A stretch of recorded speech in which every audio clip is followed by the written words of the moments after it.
وہ چیزیں جو عورتوں کے ساتھ خاص ہیں، جس طرح بالوں کو لمبا کرنا، عورتوں کا ایک مخصوص طرز کا لباس ہوتا ہے، پھر عورتوں کے مخصوص طرز کے جوتے ہوتے ہیں، ایسے ہی کان چھدوانا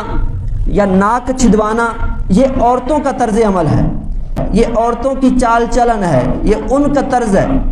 اب اگر کوئی مرد ان چیزوں کو اپناتا ہے، اپنا کان چھدواتا ہے، تو اس کا کان چھدوانا ہی حرام ہے، کیونکہ وہ عورتوں کی مشابہت اختیار کر رہا ہے۔ اب کانوں کے اندر بالیاں ڈال لیں تو اب ایسے بندے کے اوپر آقا دو عالم صلی اللہ علیہ وآلہ وسلم کی لعنت نازل ہوتی ہے۔ اب یہاں سے اس حدیث پاک سے پتہ چلا کہ وہ وضع قطع اور چال و چلن جو عورتوں کے ساتھ خاص ہے، مرد اس کو نہیں اپنا سکتا،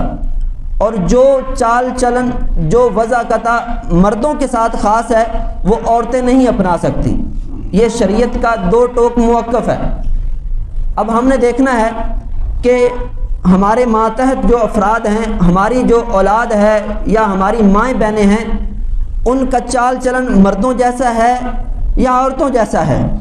افسوس کی بات ہے کہ آج عورتیں، ان کا لباس وہ مردوں جیسا ہے، ان کا چال چلن لوگوں سے کے ساتھ رابطہ وہ مردوں جیسا ہے، اور ہمارے جو مرد حضرات ہیں انہوں نے وہ عورتوں والا کام جو ہے اپنا لیا ہے۔